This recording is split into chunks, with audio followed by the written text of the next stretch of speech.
Right, so I'm going to pitch this talk to you now, right? And I think this is right. I've gradually come to realise it from being in the area for a long time while I'm interested in it. Because obviously, prior to this, the rest of my life, I've been travelling around to get to see everywhere else, right? So it comes from a general wider assessment. And now I've had time to actually think about my own area, because I was out around exploring the rest of the other areas, right, most of the time. And this is what conclusion I've come to and why I think this, right? So we've got this dolmen and cairn culture, right, coming up through Spain and France, primarily on the coast, but some inland, right? And we know, there's sites at, we've got Karnak, there's sites all around there, and there's dolmens all around Spain, spread out. If you watch the Dr. Gail Higginbottom video, Megalithomania, brilliant video. And then Howard Crowes has said all the stones are lined up perfectly with longitude and latitude, which they've had amazing astronomy and measuring over long distances. We've got, but a lot of the sites and chambers in France were circular. I mean, there's the Grand Dolmen. It's quite a long chamber, but I think it was meant to have been circular around it. More like Noth and Newgrange. Although you have to check up on that. But what Gail Higginbottom, from her professional knowledge, has said is that the long barrows are mainly a Britain thing. They're unique to the British Isles rather than Europe and France and Spain. So she's acknowledged there was something a little bit different going on.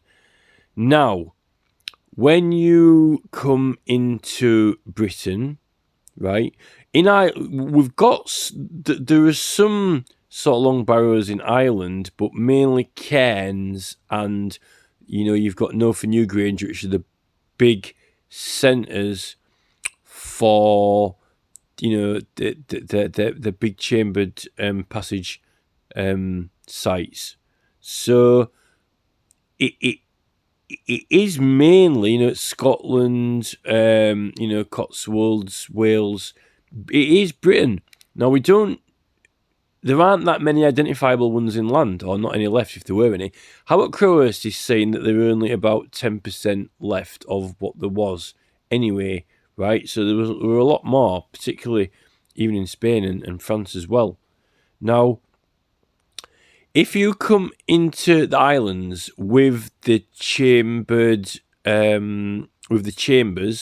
either whether you are a believer of them being burial chambers only sealed off for the dead, or to go pay respect to them, or whether you believe that they were used for ceremony, for religious sacrament and ceremony, or some sites were for permanent burial and some were for ceremony you could have. My belief is that if it is completely sealed, because you can get burial mounds that have no entrance and no chamber, entrance stones.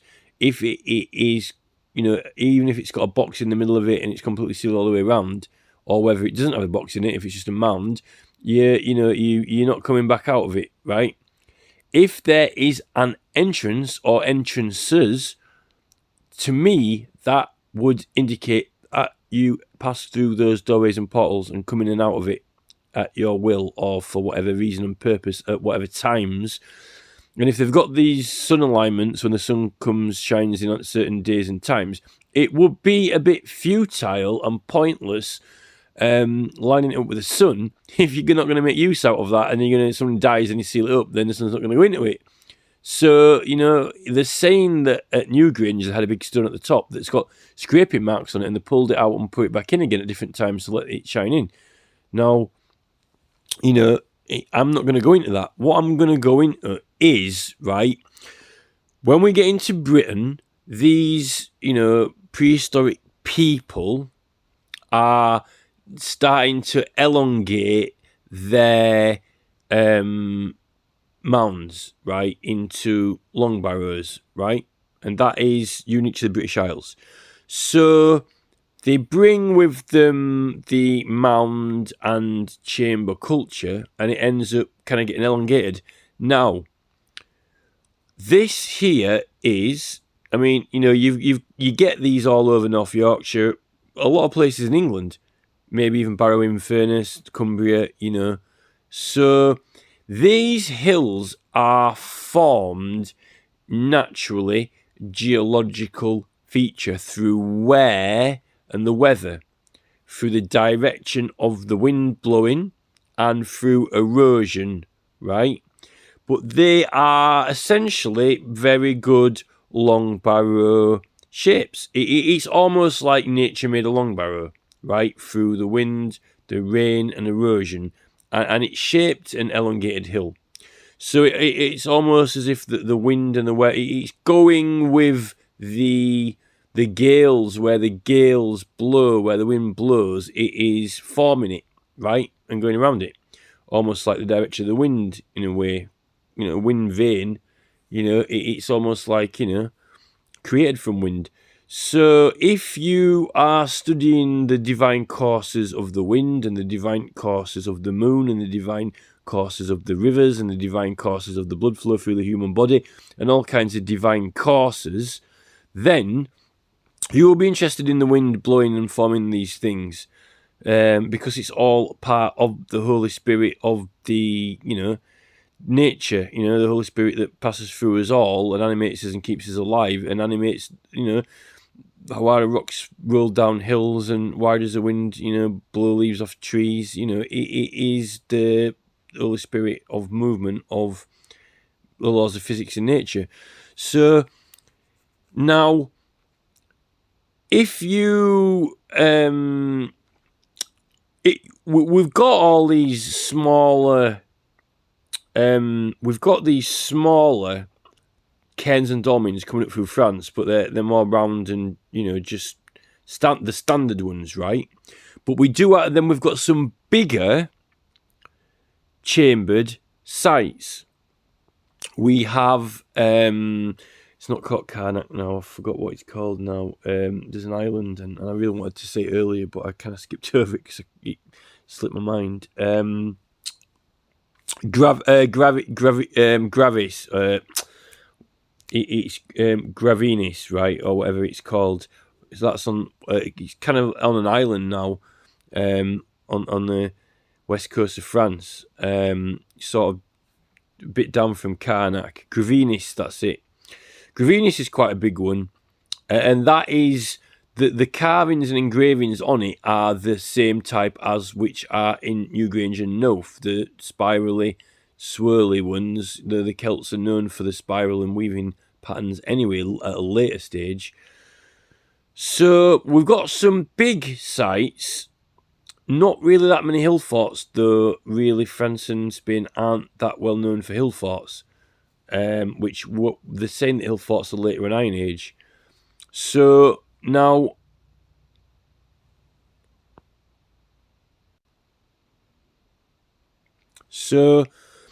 I think that, you know, you got people all over Britain and all over France and all over Spain, right? But probably before that culture spread up anyway, right? You've already got people there because there were people there at the Ice Age, and there were people there who came back off. You know, when the ice came, people came back off again and then went back on again. So you've always got people on there. Now, so we've got these natural features, right? You know, and I think there's something to do with the magnetism of the planet. You know, it's to do with, you know, animals knowing north, or you can say birds, but animals knowing the north from the South Pole and flying in a certain direction.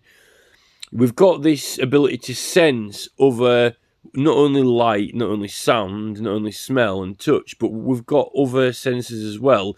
Maybe to not as great a capacity as other animals, but, you know, we have got them and can almost focus and train on them, you know, and maybe practice them or learn them or learn to concentrate on them, you know, and be more aware of them to whatever extent that is. I think that the long barrows play a part in it because, you know, like Bella Snap, I believe it's to do with when you lay in the side channels, there's something to do with the resistance, like you're getting a resistance in an electric circuit. You know, a resistor is to resist the current flow. When you're laying opposite to the larger flow length, you're laying in a resistance to it, and you can kind of feel a sort of resistance. And when you're going the right way with it, like in a church, you know, when you were all sat in a church or whatever, and it's all going straight down the middle. The church is meant to be designed to carry energy if you get into it. So, you know, they talk about ley lines. It's not necessarily a ley line as such with the earth, but there are all different types of divine courses of energy, you know, not just a mound or a line or you know, like you've got in Iceland, you've got these, you know, tectonic plates and all this.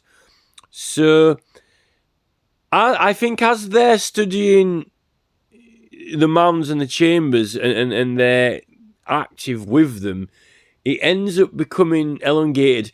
They're saying in some of these videos on YouTube that I've seen recently just uploaded, they're actually saying now that, okay, they've admitted that the Iron Age, they were aware of metals before the Iron Age and the Bronze Age and before, you know, they're actually granting them that they had found and been in contact with and been in possession of metals before the actual official ages of those materials.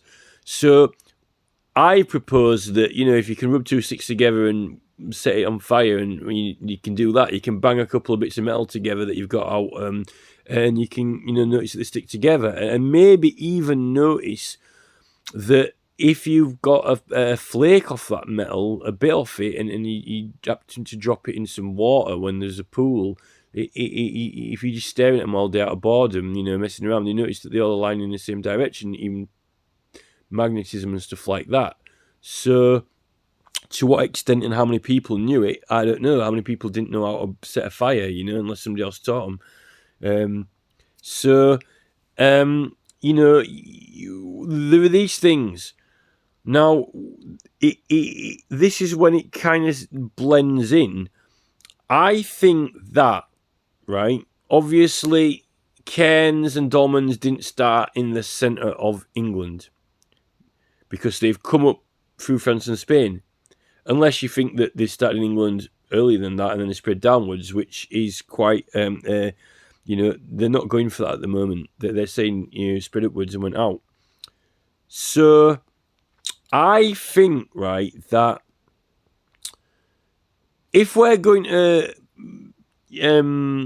involve in discussion, you know, the sacrament as well, which, you know, we've got, you know, if you watch Dennis McKenna and Terence McKenna and Graham Hancock, they're all saying that these things have got something to do with his evolution. Likely eating other things has got a lot to do with his evolution as well, like eating fish and eating fish oils and eating God knows other what plants, you know, whatever area you're in. They all have different effects and are going to have different evolutionary effects on a long-term basis. Now, these, you know, you get this shape on the top of the Stonehenge caps, you know, and if that is the actual original shape, you know, then you've got to pay some attention to that and grant it that, you know. So, you know, and we know that they raised a psychedelic experience almost identical to what they were doing in South America, and they were having people engaging in that. So now, this is what I sort of think, right, at the moment, right, and this is more of a realization more recently, in that I think that, right, if you have got areas where you can obtain the religious sacrament, but maybe not a massive amount of it, then you've got a couple of little, you know, long barrows and cairns, if they might be involved in it, to what extent you think, you know, if you think they are highly involved in it or less involved in it, you know, more or less involved, then these cairns and, you know, dolmens and chambers and stuff, whether they're for burial or for ceremony, or whether you've got certain ones for burials and certain ones for ceremonies, right? They're like kind of smallish or smaller size, right? And you primarily get them on the hills or high up in Ireland, particularly, or at top of hills like Cheltenham, or around coastline, like on the Isles of Scilly and Scottish Islands and France. So they've got smaller amounts of resources there, but they've got some. So the size of the monument might be reflective of, how much resources you've got. But we're definitely looking at cairns and dolmens. And then when you get onto Britain, particularly elongated ones. So Britain's got this flavour and streak of elongated chambers. Now, we've got there's I'll mention Bellasnap, all the Cotswold 7 ones, some in South Wales. A lot of them there's not much left of them, like Arthur's Stone and things like that in Herefordshire. You've got West Kennet Longbarrow. There are a lot in Scotland, elongated ones. Now, the thing is, right, the centre is important. In the middle, you go into the middle of the structure, right? Now, if you go into the middle of the island, and where's a long chamber that goes into the middle of the island? Well, you ain't really got a long chamber that goes into the middle of the island, but you've got a long river that goes into the middle of the island. It's not unlike like a passage to the centre of the island.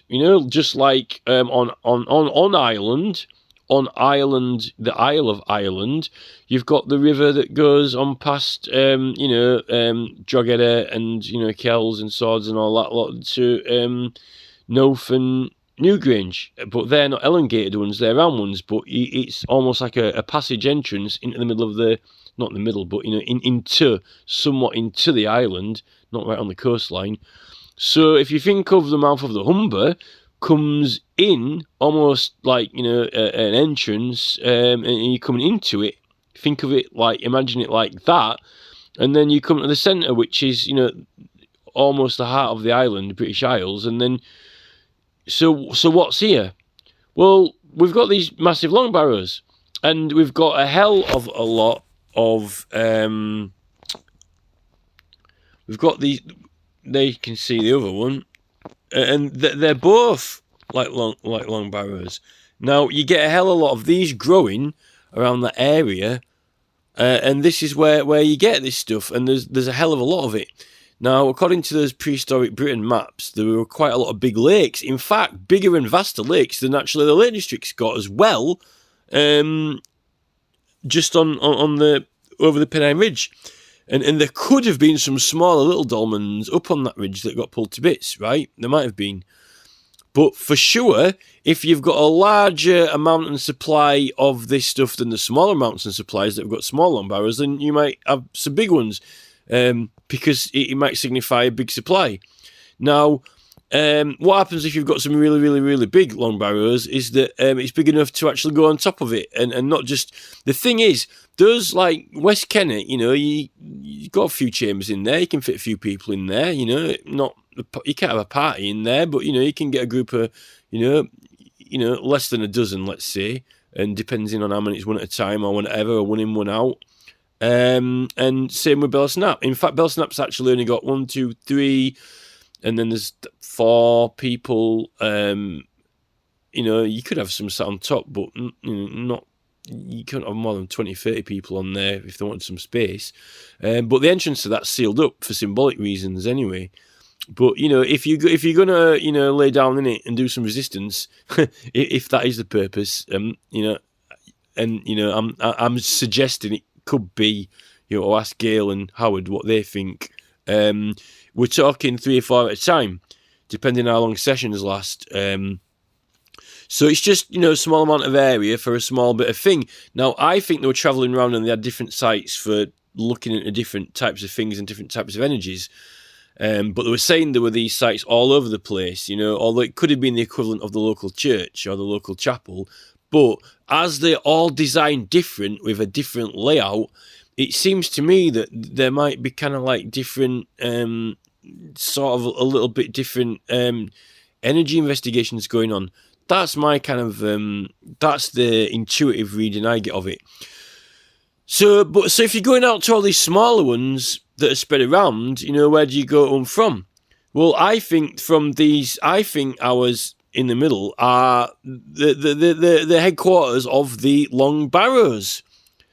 Now, we specialise in long barrows in Britain, which Gail said, and I think that this, if you're going to have an headquarters for long, if you're going to have an island that specialises in long barrows and they're unique to England, and we've got a load of them around the coastline, where's the headquarters of them? And what is the headquarters? What would the headquarters of long barrows be than some long barrows, particularly very large ones, not Oswestry Fort or Maiden Castle or Cadbury Hill, because that's not a long barrow, is it? If you wanted an headquarters of long barrows, you'd have two significantly big long barrows.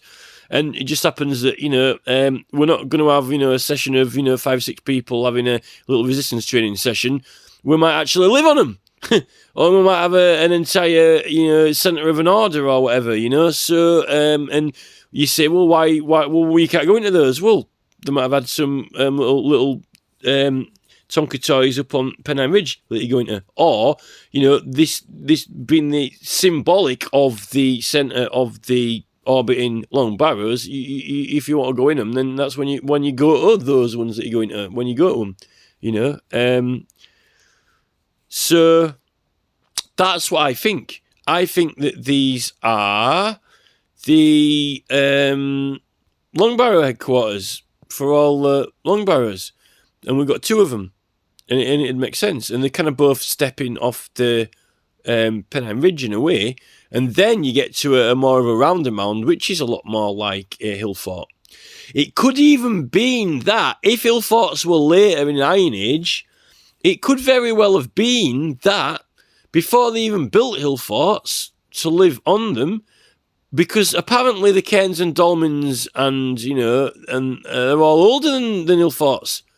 So if it happens to be that the headquarters of the long barrows, you go on top of them, maybe that is what inspired actually said, oh, well, we want something to live on top of as well. Oh, we can have some hill forts. But they're not actually for, the religious order like the long barrows, Dolmens and Cairns. They're actually just for a normal town. But we'll have them a little bit like the headquarters from the Cairns are. It could have been something like that. Now, what we have got in Ireland is we have got some very, very big round circular, sites. Very, very dense sites, like Noth and Newgrange, which is similar to Gravinis with the St. Martin side. Now you say, well, why don't we have, some here? Well, it's looking like there was something, at Waterloo. There was that mound, and it looks very hill fort-like to me. It doesn't look. If it was a perfectly round circular mound like Silbury Hill, it would have been perfectly circular round, but it's not. In fact, it is a little bit of shape, and it's just got that hill fort feel to it. That could have been a long barrow shape as well, but I don't think it was.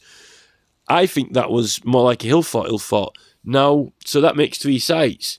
Now, what I think is that this is what I'm tending to think at the moment, right? Varley excavated Castle Hill. We don't know exactly what it was like. We ain't got a photograph of it for certain in exact precision dimensions before De Lacy and William the Conqueror. There's Castle Hill from Dunelm. They're both within visual distance. In fact, it's exactly twice as much between Dunelm and Castle Hill than it is from Castle Hill to that other mound. So De Lacy's carved it up and disfigured it a bit. Apparently he's responsible for the earthworks on it. Apparently he didn't really have any proper earthworks before that, so Varley says, so he claims. Now, he's saying that around 150 BC, which is only 150 years, which is, if you get someone who lives a long time, that's only 2 people, isn't it? If you divide, if you've got 2 80-year-old people, it's not a right long time. It's 2 the lives of two people. He's saying, at 150 BC or around there, this hill fort was set on fire. And he claims that some gases escaped from the surrounding perimeters and it combusted or something like that. That's what he claims. Now, someone's saying that around 150 to 200 BC-ish, give or take a few years, which, that's a good close shot at the bullseye, in looking back a few thousand years. He's saying that a French tribe came and attacked, and you can find their chariots all around North Yorkshire, but I don't know what they're doing up at Skipton if they attacked here. But yet, if some tribe did come from France and attack, or whatever, from France, the Romans have got it marked out that there was a Celtic tribe called the Parisi who were living there anyway. So if that's Paris, Parisi, then it doesn't sound like they came and attacked at all. It sounds like they're actually established and living in their own area, and actually it was over more to Lincolnshire. Now, that sounds to me like not they came up and attacked. It doesn't sound like they came up, sailed up and attacked here and ended up in Skipton. It sounds like if there was anyone remotely French or sounding French from France, with anything to do with a Celtic tribe, it sounds like they sailed up from Paris and planted themselves in Lincolnshire and just set up camp there. That's what it sounds like to me. Whether they ended up in Skipton or not, well, you might have been to buy some, God knows, get some strawberries or something. So, and actually, the Romans were saying there were some of the Brigantes were in, France as well, and there were a bit of a mix and swap between them anyway. Now, these dates, right, all this carbon dating and all this carbon expert scientist dating. It was precisely the 17th of October, 251 BC on a February, autumn, winter's evening, like bollocks, right? I'll accept, right, that they can guess it near enough, right? But this is what I think, and this is not from any chemical reaction. This is not from any scientific science lab test of degradation periods, which are only an estimate anyway. Don't tell me it was Thursday at 3 o'clock, right? And they can get contaminated with material, water leaks through, who touched it, who put those fingerprints there? Oh, they are fingerprints. Well, I might have been on holiday in Lanzarote, somebody else might have put my fingerprints on there. Now you're getting, I think, right, and this is an intuitive guess from rough estimates of dates to, bring it's close enough to make an assumption, right? Now, the Romans fill the reports in and write the story, but we obviously don't believe everything they say, but they tell us certain things, and some of it's probably true or quite accurate, but, aspiring to be, and competitive that these Roman leaders were, in their writing, being inspired by the tales and heroic adventures of Homer and Ulysses, and all that. They want to, tell a good story and maybe even outdo it. And maybe even picked up some of those things in the stories and they wanted to, oh, that's good, I might try that and I'll do that, Oh, a massive horse, right? A massive wooden horse is, in Troy. Well, we'll have a massive man. How about that? And then we had people in it, did they? Yeah. That story's knocking around. Homer, was it? Yeah. Well, call me a Gaelic pilgrimage. Call me a Gaelic pilgrim on the way to Rome, and I picked up a couple of Greek stories, and they had a big horse with men inside it. Well, we might make up a couple of big men, and stick some men inside it. That's a good idea. Where did I get that from? Right? So I think, right, if it's true that the hill burned, that Castle Hill burned, or was extensively damaged and burned at some point. You know, a general darts throw around 150 BC, right? I don't think it was the Parisi who did it. I don't think they came in, burned it down, and then camped up in Lincolnshire and then just became normal. I think that, you know, they were normal and are normal, and, you know, there's links with the Parisi, and they might have had a couple of arguments here and there, but not out of the ordinary. This is what I think now that I've found the other mound. So we've got 3 sites, right? This is what I think. I think that the Romans burned it because, right, you know, it could be 2000 BC, it could be 3000 BC, it could be 500 BC, it could be 650 BC, 3 days, 6 months, and 4 hours, 59 seconds, right? It's, you know, it's in the past, and, you know, 2 persons' lifetimes long, to me, isn't that far out around that time. So, you know, Roman invasion, it's not exactly, you know, you're not, you know, I'm not, you know, 1,000 years out. So, you know, it's not in the time of the dinosaurs, is it? I think that if the Romans did come over, capture King Cole from Colchester, they didn't come in through Dorchester or Worthing, because it was there was huge, those hill forts. I think they got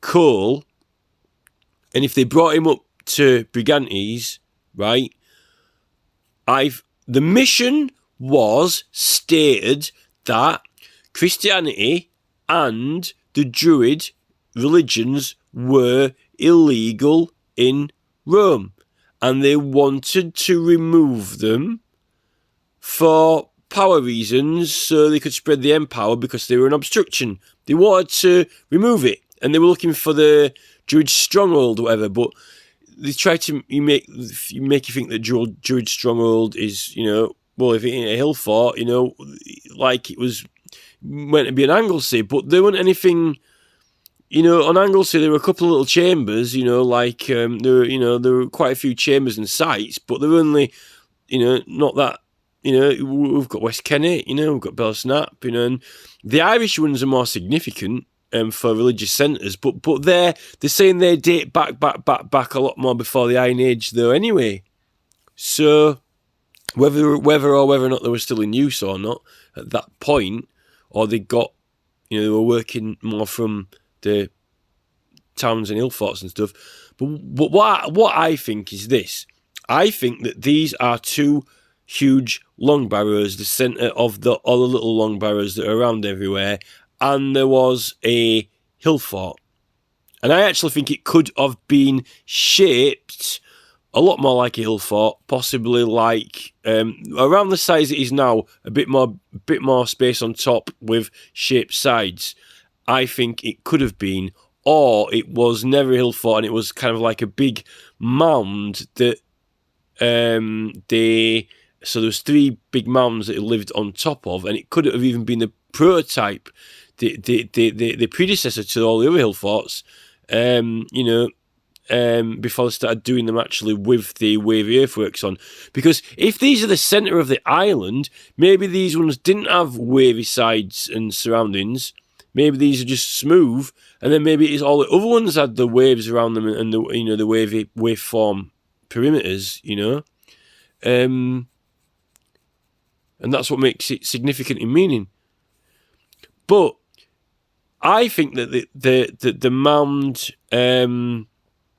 at Waterloo, I think it could have had some sort of earthworks like oswestry. And I think that if there was ever a time when it got dug out and the sides got vandalised and it ended up getting smoothed over, if it wasn't already smoothed over, I think it happened at the same time as this got burned. Because it would make sense, wouldn't it? If this was burned extensively, right, then you could, dig the other one out extensively. But why didn't they burn the other one? Well, maybe they did burn it and then dig it out. I don't know. But what I do know is that you can't level it to the floor flat because it's too big, because it took longer to build Silbury Hill than it took to build Stonehenge. So even if you've got a Roman army, you are not going to flatten it. You're not going to flatten Maiden Castle, it's too big. You're not going to flatten Old Oswald Street, it's too big.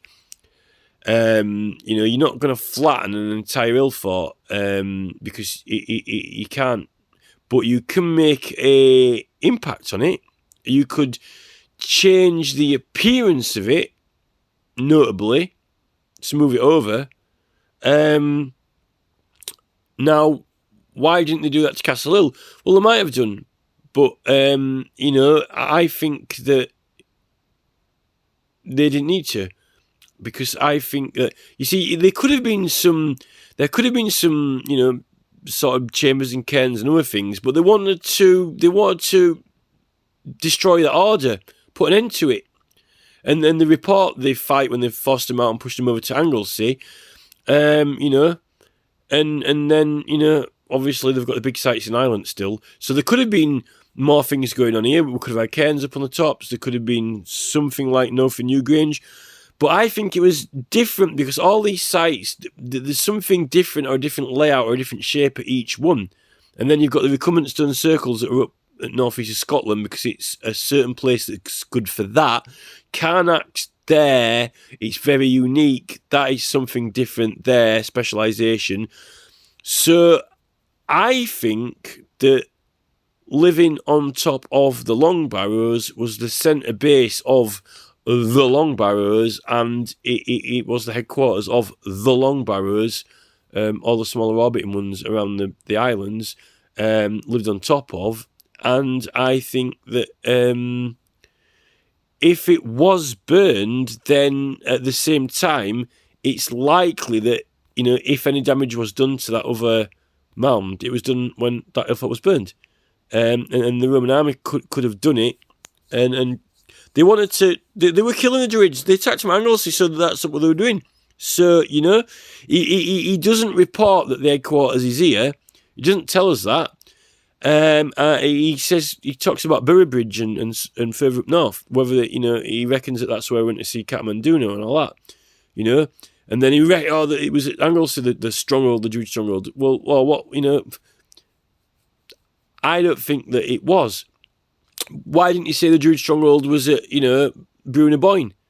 Because, which Druid stronghold? Well, the British Druid stronghold were at Anglesey, but the Irish one were at Brunaboyne. Well, it seems strange to me that so the Irish Druid stronghold or the ancient Neolithic stronghold is at Brunaboyne, right, which is down a river, inland quite a while, almost like going down a chambered entrance, but on water into the island, and next to the river, right?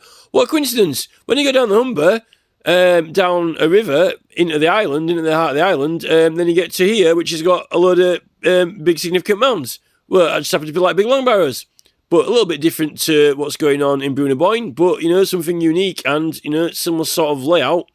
Oh no, it's an Anglesey. Really? Well, he's Anglesey anything, well, he's positioned anything like Brunaboyne is. It doesn't make sense to me. It makes more sense this way.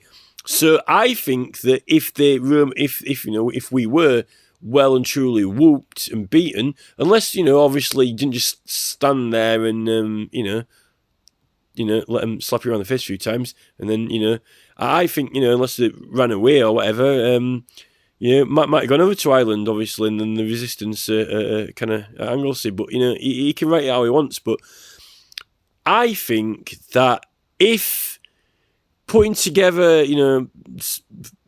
legitimate facts, that they're claiming legitimate facts, I think that it's more likely that it wasn't 100 BC is quite an early estimate. It likely is around the time of the invasion if it was burned, and highly unlikely that it combusted, just because if there are all these gases that build up and it combusts, surely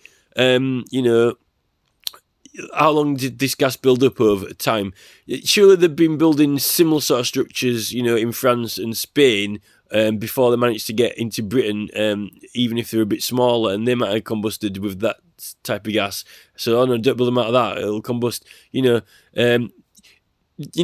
No, I don't know that, but I know how to move a 16-ton, stone around. Shut up.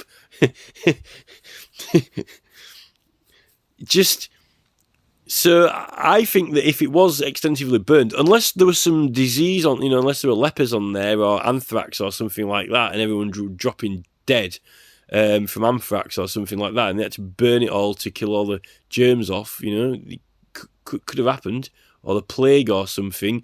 That's plausible. But to me, it seems circumstantially, there's looks a bit like it might have been something significant, like maybe Hillfort or something, but I'm not too sure anymore because it's not quite like the other ones. I think that obviously if something happened to this and the other mound, it likely probably was happened together, because they're both next to each other. I think that probably did come over. They did come over. So we're led to believe, and they did when they did eradicate an old order and an old religion for quite a long time. All the religions were illegal. They had their own gods, but Christianity and Judaism were illegal, so they wanted to get rid of them. So if this was the big place with the big long barrows in the middle of the island, then burn it and deface the other one. Now, what about Dunelm? Well, it is a lot more of a natural shape, and this, you see, this, you got to remember that if that's where they originate the form and the style from, of which all the other cairns, which they'd already created the cairns and the dolmens, but then they ended up getting elongated for some reason. They decided to start having them elongated. So I think that my belief. I think that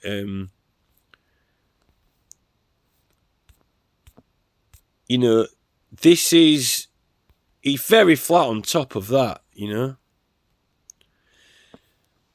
I think that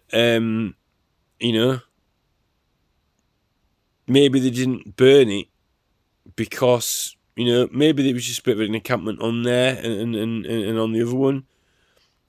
I don't think it would have needed fortifications, because I don't think that they were. I think they were dwelling on them, but not kind of fortifying it, because you don't have fortifications around everything, every single hill you live on. It could just be, So, and I think they might have been living on these kind of before they started doing the hill forts properly. If the hill forts are a later Iron Age thing, although that Sisbury Ring one goes back quite a while, but that's to do with flint quarrying. What would there be there left anyway? I mean, if you look at Dragon Hill at the Huffington and White Horse, it's just a smooth mound now. Was there the ringmaster on there with a circus tent or what? Or was there some of these roundhouses on there on Dragon Hill?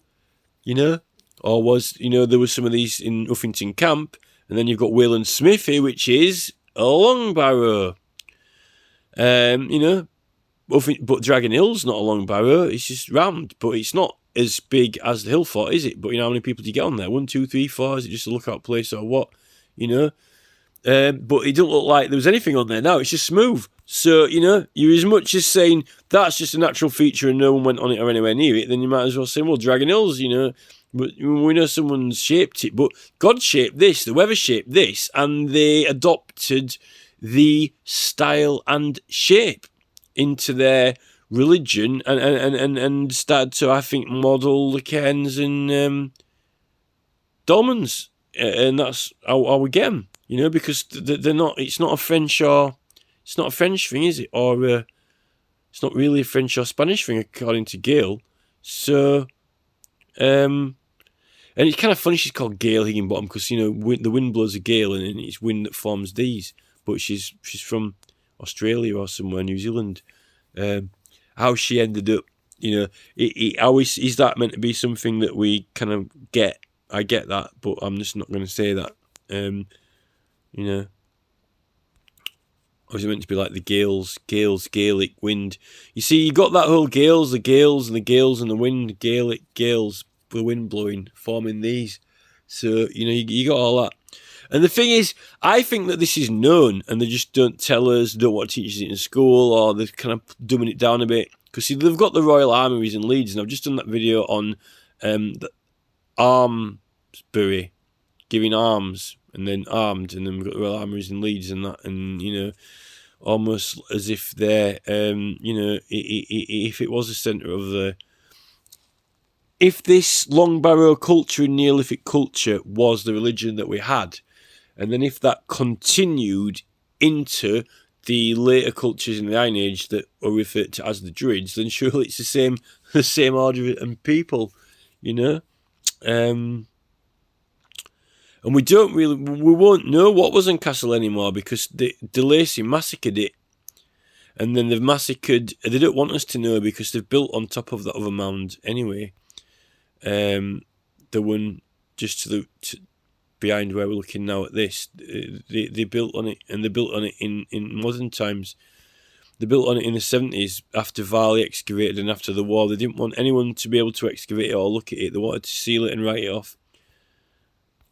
So that's that, and it's their Imperial, the ICI, Imperial Chemical Industries. It's Imperial now. It's not.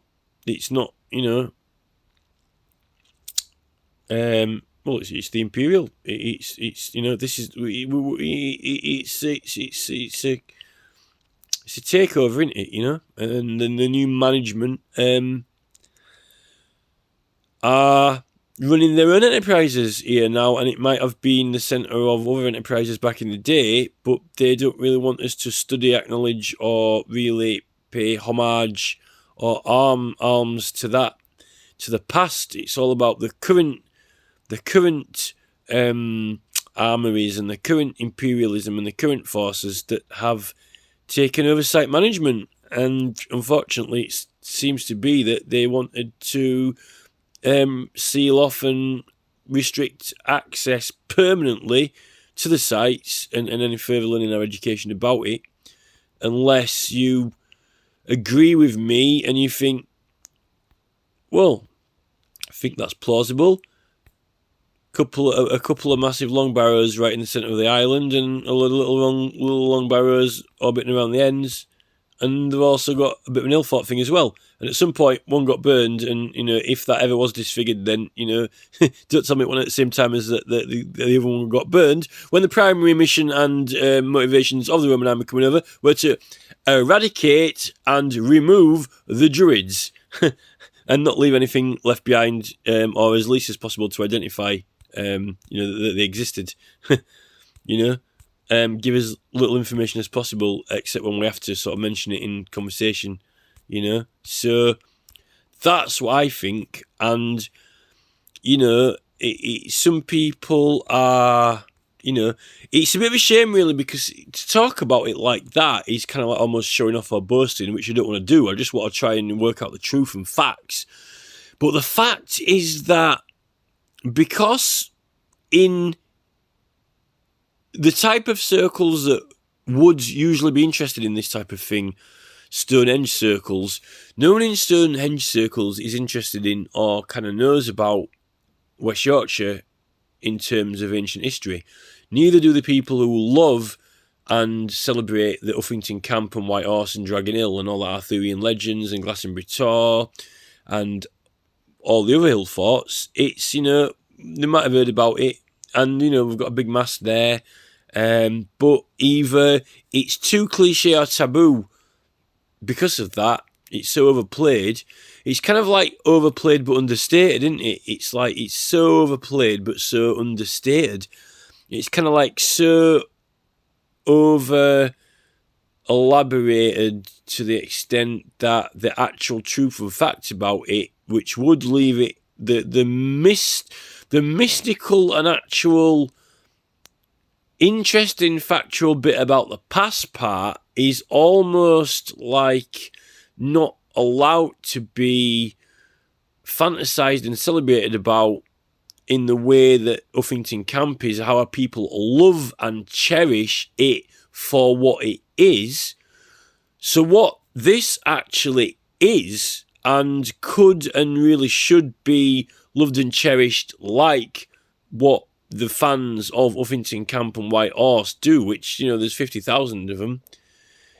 This actually is not allowed to be, and it's kind of taboo, and people don't celebrate it for what it is. Now it's replaced with what it's become, and now you can go and look at the Victoria Tower, take photos of the Jubilee Tower, celebrate the Queen in Coronation Street.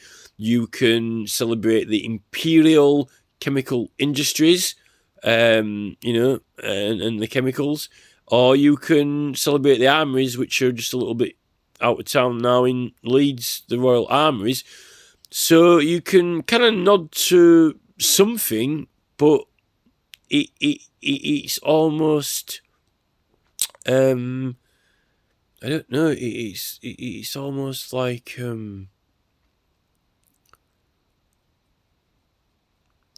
I don't really know. It's like, what changes management, and it's just not what it was. It's almost like, can you remember? It's a bit like Coca-Cola, isn't it? When Pemberton's knocking out those coca leaves, and everyone's getting. Oh, actually, I've actually had the original actual vin de whatever it's called, the coca wine de coca. It's not actually that strong and potent as they make out, actually, but it's a bit like that, when he goes to America and he starts making Coca-Cola, and it's actually got cocaine in it, and it's meant to be intoxicating, and then the next thing, it ends up being a soft fizzy drink with a certain unique flavour to it that's sold to little children. It's not wine at all. It's like that, and it's kind of a little bit like that, really, and then you got the Santa Claus thing. A guy goes to America and finds these coca leaves in the junk, and then ends up making this wine that can get you quite stimulated, and for adults, and it's proper sold in wine and alcohol shops. And then a few hundred years later, Coca-Cola is a soft drink sold to children, advertised as Father Christmas, which is nothing like what it started out with Pemberton selling in wine shops. It was actually a wine, alcoholic beverage, with cocaine in it. It's not. It's sort of like that, isn't it? Now we, the Imperial Chemical Industries are knocking out paint and whatever. Used to distribute alms to the religious order, and now from two giant long barrows to the smaller ones. If they were short of them, seeing that we've got a larger supplier, but now it is a paint factory or something. Although we've got the Royal Arms in Leeds, it's moved off site. It's moved to Leeds now. Although Leeds were all underwater back then in the prehistoric era, wasn't it? The Royal Army. There's some acknowledgement, but it's maybe if you recognise it as a massive long barrow. Then it can be that to the people that know and want to talk about it. But how many people look at that and go, "That's the big long barrow," and we've got all the whole Neolithic stuff. And then people who are interested in West Kennet Long Barrow don't come to Huddersfield, and look at two massive, huge long barrows. People, and in fact, no one comes to Huddersfield and looks at anything, because only the people in Huddersfield come to this site, and people who watch Coronation Street go onto this hill and take photos of the Victoria Tower and have a cake and a coffee, and then go to Sid's Cafe. That's unfortunately what it's come to. with Barry Shearman. Barry's new little cafe on the hill, you know, and it's kind of like some sort of you know, it's like an almost you know, a woolly teapot cover or something.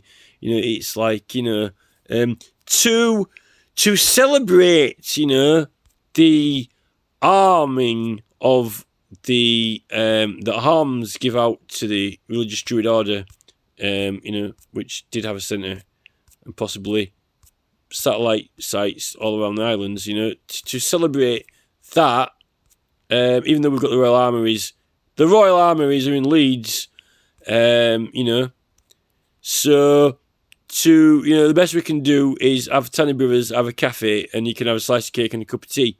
That'll arm you, you know, that'll arm you with something, probably, you know, that'll keep your beer coat warm. Your beer coat will keep you warm, you know. We'll arm you with a tea cozy and you know, a gravy boat or something, you know, which is, you know, I don't think that it's the worst thing is that, you know, the worst thing is that, you know, they've got the Imperial Chemical Industries factory and it's a right mess, and it is a real mess, and the whole area is a complete urban mess. Yet we've got Maiden Castle is really, really tidy, and they really love it, and they really respect it, and they actually go to Maiden Castle to go to Maiden Castle. Wow, this is a massive, you know, ancient prehistoric site, you know, and that's what they think about when you're on there. You know, you don't go onto the site to have a cup of tea and a slice of cake. I mean, they found all those slingshots there. They don't even have, like, you know, you'd have thought, you know, if Kirklees Council were in charge of Maiden Castle, you know, you probably have Bernard McGuinn and Bill Armour would probably have, like, one of those shooting galleries, you know, like you used to get at the seaside at the amusement arcade, and they'd probably have, like, catapults, and they'd probably have, like, you know, targets set up, and they'd probably have a slingshot range, you know, where you could fire pebbles at targets, or with, you know, like Black Widow catapults, you know, like 10p a go, and then you could get a couple of pints, and they'd probably build a pub on there, you know. That's what the sort of thing they do, you know, but I don't see Dorchester Council doing that, or Old Oswestry, you know, but we get, you know, the Coronation Street treatment, which is the, you know, pub.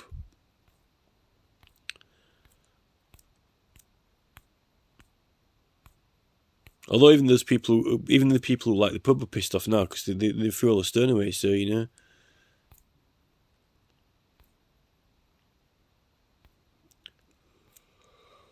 So I think that's all I've got to say about it. So basically what I wanted to say is that I think that if it was burned, I don't think that it just spontaneously combusted. I actually think that unless it was something to do with, you know, disease and burning, I think that it was burned at the same time as, you know, they did some serious disfigurement to the other place, or maybe they didn't figure out these were as important. If they killed all the people, they didn't think it was as important to write these off. Maybe the other one was the more important site, you know.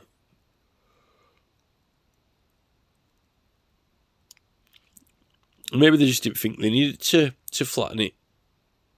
How long would it have taken to flatten it completely? You know, maybe it was bigger. I don't know. And maybe I'm completely wrong, but that's what I think.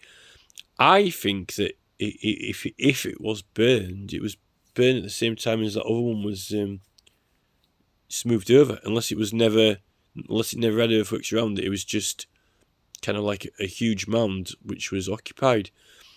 Maybe all three of them, you know, didn't need to have earthworks around them. And maybe it was only at a later stage they started, building the earthworks. So, that's the area of outstanding natural beauty that I'm proposing to go from where the edge of the moors start. Meltham. Well, Meltham's here. So it would cover... Well, you could just have Castle Hill, but now I found out about these other sites, I'm kind of getting a bit annoyed that they've all been vandalised, and I kind of think that we should go for the special shaped one that kind of just can get all three of them in there and then get it protected. I'm starting to even think now that we should maybe reclaim some of the countryside. I'm starting to think maybe we could make the council buy the houses and give people money for them so they can buy some other ones somewhere else. I don't know why they didn't build some... why did they fill all that Waterloo area in? It didn't seem right to me. They could have started building up at Lepton or, Grangemore instead. It seems to me that they wanted to write it off. Which, why would you celebrate it? You've got the Royal Armouries in Leeds. It is some sort of homage, if not, it's like they want to acknowledge it, but it not be too obvious, only to, loose association, which is questionable in intent, Right. But I guess, if you've got a new management in charge, then, they can do it how they want. They can put it where they want, can't they? That's how they want to do it. Okay, so I recorded a video actually yesterday, continuing with this series of videos and updating the petition with just information and discussions around the subject and on the subject. So the video that I've just put, what I was going to put on, is about the burning of the hill fort. From what Varley says, it was burned, he claims, around 150 BC or somewhere around that time. Forgive me if I don't get the date exactly right, but and my actual belief is that, that's actually another sort of bit of a hill that comes up towards it. It's got a bit of a ridge on it. It's a shame you can't actually see down to Waterloo from there.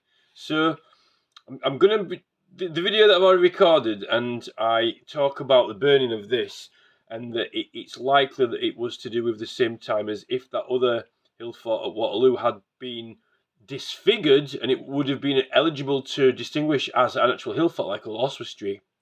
And if something was happened to it, it likely was happening at the same time as when this got burned. And even more likely that the one event that we know where someone wanted to eradicate the Druids and the knowledge of them and the history of them was when the Romans came over.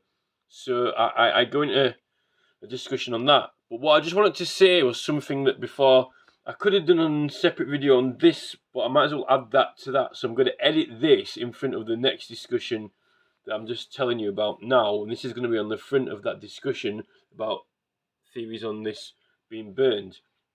Now, I just want to say this, right? I've done the video on the Dun Elm for being a long barrow at Meltham, just off the Pennine Ridge, and the whole shape and symbology of it as a giant long barrow spiritually, right?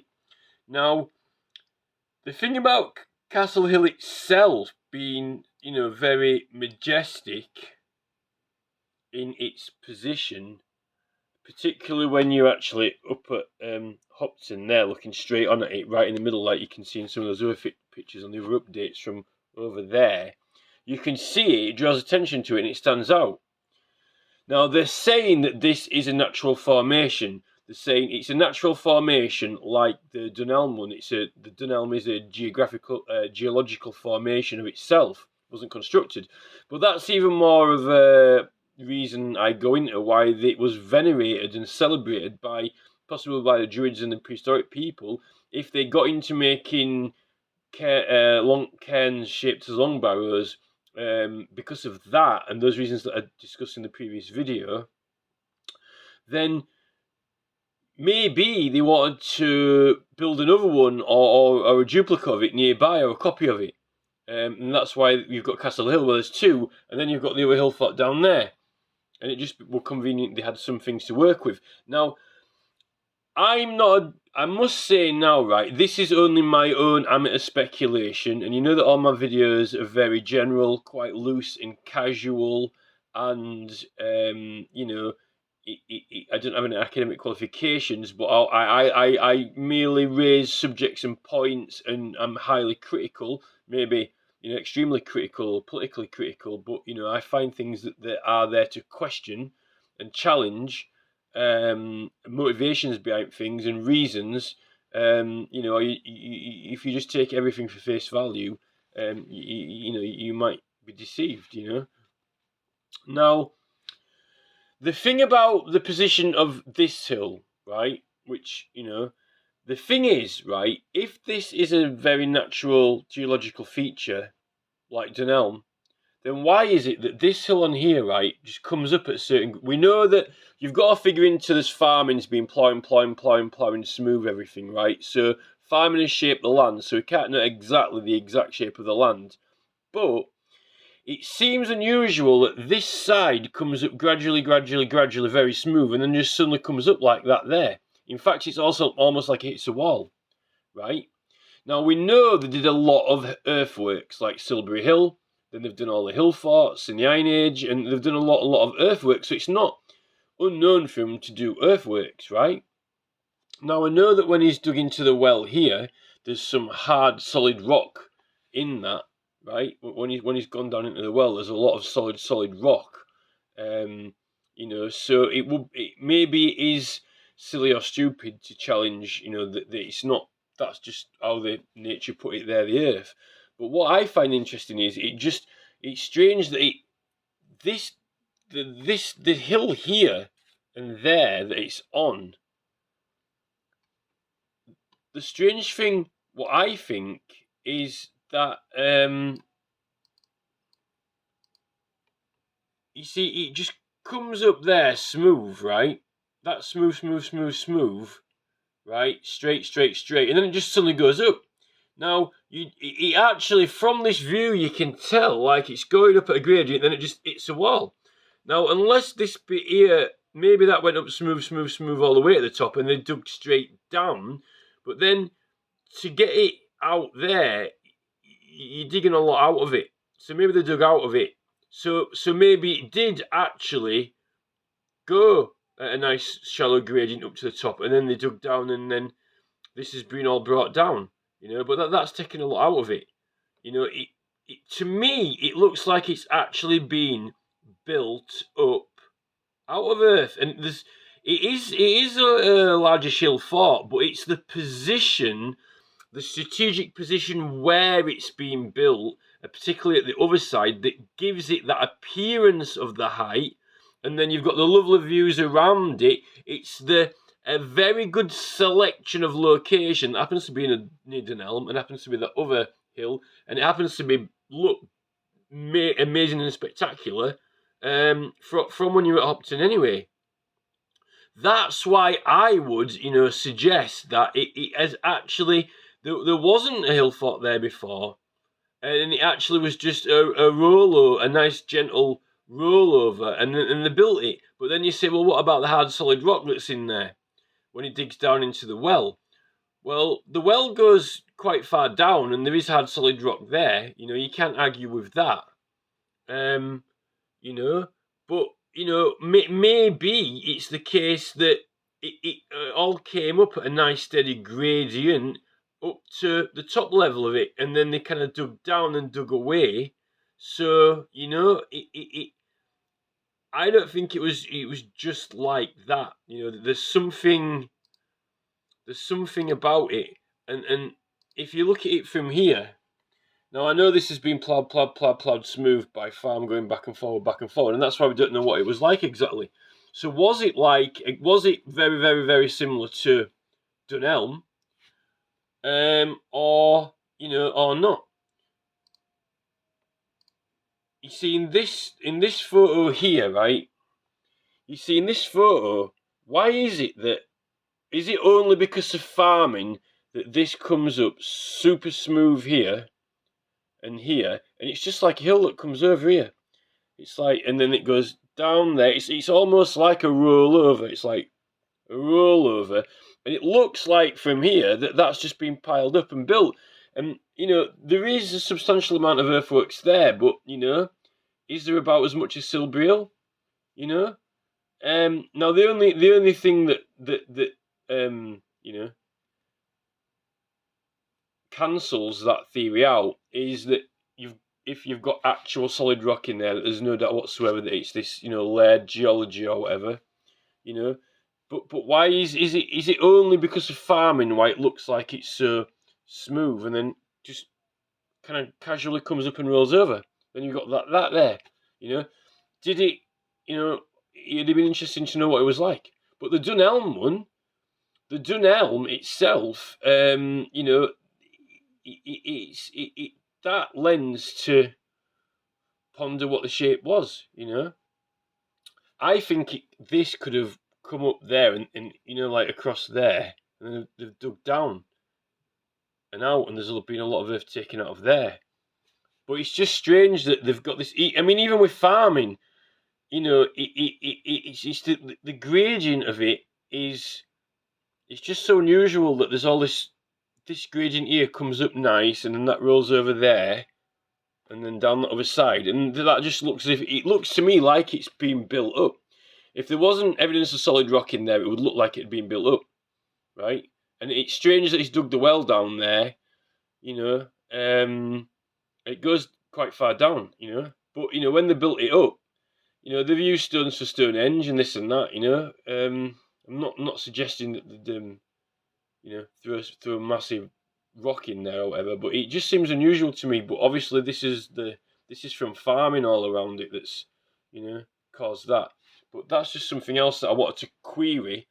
I'm just querying, obviously, if you are a geologist and you look inside it, then I cannot argue with a geologist. But I just think that it's worth noting that if the geologist, if there wasn't any geology inside it, then, looking at the surrounding landscape, it definitely does look like that it's actually been built up and put there because of the rest of it. Otherwise, it would just be a nice rollover, and that would therefore be creating a site that was like Dunelm, but in a nicer position with a better view, and also taking the attention away from Dunelm.